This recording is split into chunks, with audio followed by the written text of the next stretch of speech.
Diz assim o texto: quando Jesus ia passando, viu um homem cego de nascença. E os discípulos de Jesus lhe perguntaram: Rabi, quem pecou? Este ou os seus pais, para que nascesse cego? E Jesus respondeu: nem ele pecou, nem os seus pais, mas isto aconteceu para que se manifestem nele as obras de Deus. Devemos fazer as obras daquele que me enviou enquanto é dia. A noite vem quando ninguém pode trabalhar. Enquanto estou no mundo, eu sou a luz do mundo. E tendo dito isto, cuspiu na terra, fez lodo com a saliva e aplicou nos olhos do cego. E disse: vai, lava-te no tanque de Siloé, que significa o enviado. E o cego foi, lavou-se e voltou vendo. Então os vizinhos e os que dantes o tinham visto a mendigar, perguntavam: não é este o que ficava assentado pedindo esmolas? E alguns diziam que era ele, outros diziam: parece com ele. Mas ele mesmo insistia dizendo: sou eu. Verso 21. Mas agora como vê? Ou quem lhe abriu os olhos? Não sabemos, diziam os fariseus, ou em algumas versões, os príncipes. Ele tem idade, interrogai-o. Falai por si mesmo, responderam os seus pais. E disseram isto porque temiam os judeus, pois já os judeus tinham resolvido que quem confessasse dizer que Jesus era o Cristo, deveria ser expulso da sinagoga. Foi por isso que seus pais responderam: tem idade, interrogai-o. Então chamaram pela segunda vez o homem que dantes havia sido cego e disseram: dá glória a Deus, sabemos que este homem que tu dizes que te curou é pecador. Verso 25. E respondeu-lhe ele dizendo: se é pecador ou não, não sei. Uma coisa eu sei, que eu era cego e agora vejo. Você pode dar um amém por essa palavra? Amém. Glória a Jesus. Glória a Jesus. Ele é cego, o texto diz que ele era cego. E João faz questão de relatar que a sua cegueira, que o seu nível de deficiência estava com ele desde o seu nascimento. Eu acredito que ele faz isso porque, apesar de não haver coisa alguma difícil para o Senhor fazer, a verdade é que nós reagimos de maneira diferente, de acordo com a proporção da nossa dificuldade diante da impossibilidade de alguém, não da de Deus. Porque para Deus, que diferença há entre curar uma enxaqueca e levantar um paralítico da cadeira de rodas? Absolutamente nenhuma. Mas a gente reage completamente diferente diante dos dois milagres. Alguém pega o microfone e diz assim: irmãos, eu quero glorificar a Deus porque eu estava com muita dor de cabeça já há alguns dias e remédio nenhum sanava e tirava a minha dor, mas hoje, enquanto a adoração ia fluindo, enquanto nós cantávamos louvores a Deus, de repente estancou a dor de cabeça. E algumas pessoas vão dizer: glória a Deus. E a reação é completamente diferente se de repente alguém que a igreja conhece, que hoje está numa condição de cadeirante, e de repente alguém que você vê assim há tanto tempo, ou de nascença vindo à igreja, daqui a pouco começa a correr de um lado para o outro dentro do templo. O culto não vai acabar, porque a gente fica impactado diante da grandeza daquilo que Deus realiza. Não porque é diferente para Deus, mas porque nos impacta de maneira diferente, porque é impossível para nós, é difícil para nós. Então não é à toa que João deixa claro que a cegueira desse homem é de nascença. Por exemplo, capítulos anteriores, se não me engano, por volta do capítulo 6, Jesus vai ter acabado de curar um cego que estava na aldeia de Betsaida, mas não há tantos versículos que se estendam acerca da cura desse cego. É um milagre tão extraordinário quanto, na verdade, é a execução e a operação de um milagre na mesma área da deficiência. Mas por ele não ser cego de nascença, não há tanta ênfase no texto. Jesus o cura da mesma maneira, não faz lama, mas cospe diretamente no olho do cego. E às vezes a gente até olha rapidamente o texto e pensa assim: nossa, que coisa desagradável, como é que Jesus cospe assim na cara de alguém, na face de alguém? Quando na verdade Jesus não está cuspindo no homem, Jesus não está cuspindo no cego, Jesus está cuspindo na sua cegueira. Camila, e tem diferença? Tem diferença. Você sabe que a manifestação da saliva de maneira pública, você sabe que a exteriorização da saliva diante de alguém é o maior nível de desprezo que alguém pode se comportar diante de outra pessoa. É cuspir, seja diante dela ou seja nela. Então, na verdade, quando Jesus lança cuspe nos olhos do cego lá de Betsaida, ele não está dizendo eu desprezo você, ele está dizendo a sua deficiência que te humilha, que te diminui, não é nada diante de mim, eu desprezo ela. Eu diminuo ela. Então todas as pessoas que querem viver um nível de cura, todas as pessoas que querem viver um nível de transformação, todas as pessoas que querem viver uma experiência profunda e impactante com Jesus, precisam estar disponíveis para um nível de exposição. De exposição da sua deficiência, de exposição da sua ferida, de exposição daquilo que te diminui, de exposição daquilo que te afronta. Só que quando Jesus faz isso, ele não está dizendo eu humilho você, ele está dizendo eu humilho o que te humilha. Ele não está dizendo eu desprezo você, ele está dizendo eu desprezo o que tem tentado te desprezar. Agora vamos então novamente para o cego de nascença. E por que escolhemos ele e não o cego de Betsaida? Pelo mesmo motivo que eu acredito que João deu mais ênfase a ele do que ao cego de Betsaida. Essa palavra corresponde muito à realidade, à nossa realidade nos nossos dias. Porque você sabe que as maiores deficiências não são aquelas que a gente carrega e aparenta do lado de fora. E você sabe que tem um jargão popular aí que resume com exatidão aquilo que eu estou tentando dizer. A gente sempre vive reproduzindo por aí, para gente que aparentemente enxerga muito bem, mas não vê o próprio erro, não vê o defeito, não vê pecado, não se conserta. E a gente vai dizendo por aí, o pior cego é aquele que não quer ver. E na verdade quem transmitiu isso biblicamente para nós foi o próprio Jesus que deixou isso claro. Não só nesse texto, um pouco mais no final do capítulo 9, mas em outras oportunidades estando diante dos fariseus, dizendo que os cegos não são os que não veem, mas são os que vendo não enxergam. Ele falou isso em outras áreas que nós julgamos serem as piores deficiências, e para Jesus não significam nada que seja relevante para a salvação e para que vidas sejam impactadas por intermédio delas. Por exemplo, ele usou a mesma expressão para os surdos, e ele disse: os piores surdos não são aqueles que não ouvem, mas são aqueles que ouvindo não praticam aquilo que escutam. E aí você está sentado aí agora e está dizendo: irmã Camila, e o que será que isso tem a ver comigo? Talvez você seja hoje aqui alguém que está passando por um momento de paralisia. Talvez você tenha alguma deficiência visual, auditiva, qualquer área da sua vida, e você pensa: eita, que hoje vai me pegar. Mas na verdade o nosso propósito hoje não é falar sobre as deficiências que aparecem do lado de fora, mas aquelas que nós carregamos desde que nascemos. E quando falamos das deficiências que nós carregamos, oh glória a Deus, e quando nós falamos das deficiências que carregamos desde que nascemos, eu me pergunto se haveria alguém aqui com ousadia o suficiente para se levantar e dizer: eu sou perfeito. Eu me pergunto se teria alguém aqui nessa noite que uma vez que acha que vê bem, que uma vez que nunca teve um problema de audição, que uma vez que todos os seus órgãos funcionam perfeitamente, tem a ousadia de levantar aqui agora e dizer: Camila, eu não tenho defeitos. A palavra do Senhor é fiel, e o que Jesus disse, e é disso que nós estamos falando, é que aquele que diz que não peca já pecou, porque é mentiroso.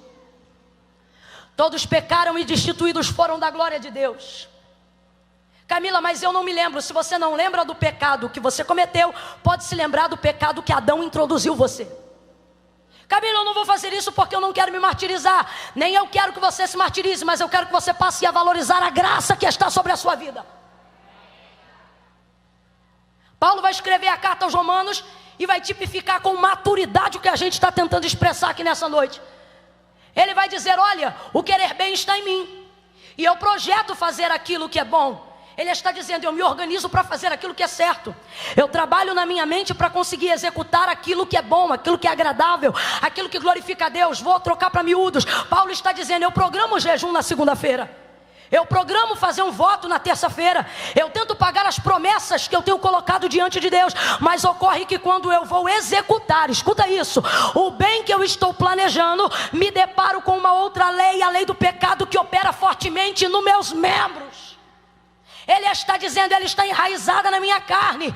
Por mais que ele seja um cristão, por mais que ele tenha tido um encontro íntimo e sincero com Cristo, em Atos capítulo de número 9, ele está dizendo, há uma guerra. Ela é real e não pode ser ocultada. E aí ele vai dizer, então ocorre que esta lei opera em mim, e o bem que quero fazer não faço, mas o mal que eu não quero, esse faço. Ele está dizendo, planejo para fazer o bem, e sem que eu tenha planejado para fazer o mal, já fiz. Quem controla um pensamento? E a Bíblia diz que o pecado já está ali na sua conceição. Mas o texto não termina com desgraça. O texto termina com ele dizendo, mas graças dou a Jesus Cristo. Oh, será que alguém compreende isso nessa noite? Então faça como o apóstolo Paulo, levante a sua mão e renda alguns segundos dando graça a Jesus Cristo. Por quê? Porque graças a Jesus Cristo eu brigo com essa lei, mas ela não domina sobre mim. Porque graças a Jesus Cristo eu olho uma vez, mas não olho duas. Porque graças a Jesus Cristo eu desequilibro, mas não caio. Porque graças a Jesus Cristo eu peco, mas não sou hipócrita. Sei aonde erro, mas também sei aonde encontro perdão. Graças dou a Jesus Cristo, nosso Senhor e Salvador, em comum, disse ele. Aleluia! Oh, aleluia! Temos deficiências da nossa natureza adâmica.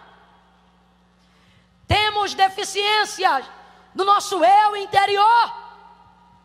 A carne não presta. A carne não opera para Deus voluntariamente bem nenhum. Eu vou repetir porque eu quero que você guarde isso, não gravar nada do que eu vou falar agora, para que você nunca subestime você.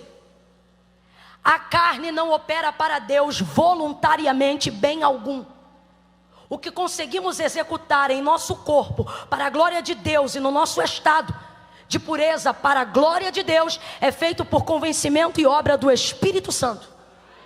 Não fique pensando que você saiu esses dias todos, aonde o carnaval está comendo em algum lugar, e veio para cá dizendo, eu vim porque eu sou muito crente, eu vim porque eu sou muito responsável, eu vim porque eu sou muito diligente. Você veio porque o Espírito Santo te convenceu, porque senão você ia estar no sofá, você ia estar na praia. Porque a carne não diz vai para a igreja, a carne diz fica em casa, você já trabalha de segunda a sexta. A carne diz você está ficando beata, está ficando maluco, fica em casa, descansa. Os crentes já estão com a vida ganha, você também já está salvo, você não precisa estar na igreja para ir para o céu, descansa.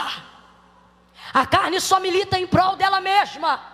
E é esta deficiência que muitas vezes nos coloca em posição e em condição de paralisia, porque nós nos olhamos do lado de fora, olhamos aquilo que conseguimos fazer e achamos que não precisamos que Jesus venha nos expor a um nível de constrangimento para que sejamos curados verdadeiramente de dentro para fora.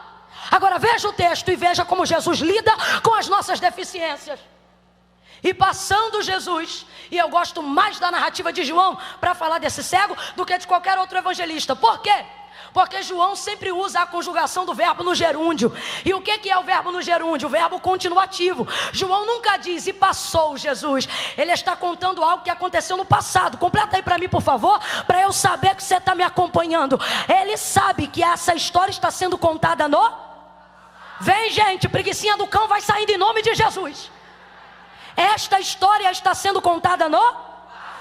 Então ele poderia tranquilamente dizer, e quando passou Jesus, viu um cego, mas não. A maioria dos milagres na narrativa de João, ela tem a sua tradução na conjugação do verbo gerúndio, que é o verbo continuativo. O que é este verbo? É a capacidade de contar histórias do passado, como se elas estivessem acontecendo na hora que estão sendo contadas. E você diz, Camila, por que você gosta dessa versão? Eu gosto porque é exatamente o que acontece hoje. A gente pega uma coisa que Jesus fez no passado e conjuga no gerúndio. verbo continuativo. Por quê? Porque ele continua passando, continua curando, continua salvando, continua libertando. Se você acredita nessa verdade, se você acredita nessa verdade, segura as palmas só um pouquinho, pega na mão da pessoa que está do seu lado, e só nessa pegada de mão já faz ela perceber que você não veio aqui fazer uma social, faz ela perceber que assentou-se ao lado de um profeta do eterno, de uma profetisa das nações. Pega, não solta não, vambora. Não faça disso um momento esquisito, faça disso um momento profético. Segure a mão desta pessoa com firmeza e diga para ela: ele está passando, ele ainda está passando, ele ainda está passando, ainda está curando, ainda está visitando, ainda está renovando. Ele é o mesmo ontem, hoje e será eternamente, aquele que era, aquele que é e aquele que há de vir para buscar a sua igreja. Ele não muda.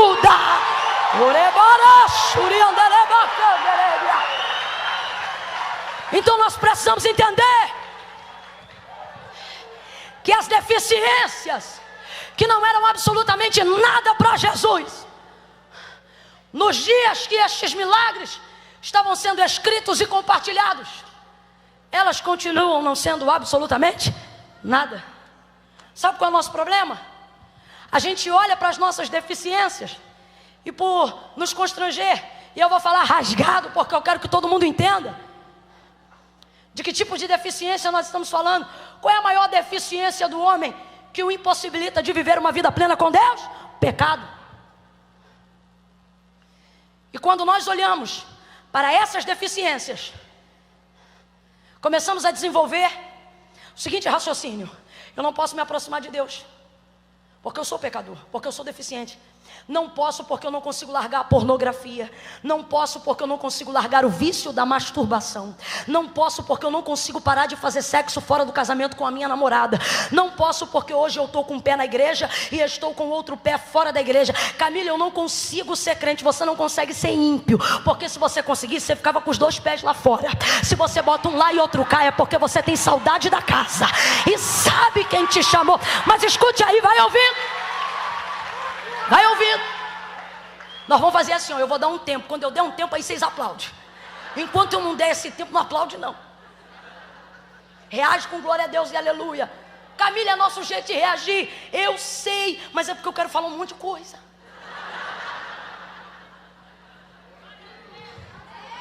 Aí nós olhamos para todas essas deficiências e dizemos: eu não posso. E esquecemos que, na verdade, todas as pessoas que Jesus curou, a deficiência delas, o que elas tinham, o que depunha contra as próprias, na verdade não era a mola propulsora que jogava elas para fora da presença de Deus. Era a mola propulsora que empurrava elas para a presença de Deus. Por exemplo, Marcos capítulo de número 5. Quem lembra da mulher do fluxo de sangue? Marcos 5. O texto diz que ela tinha uma hemorragia, ela minava sangue já há 12 anos.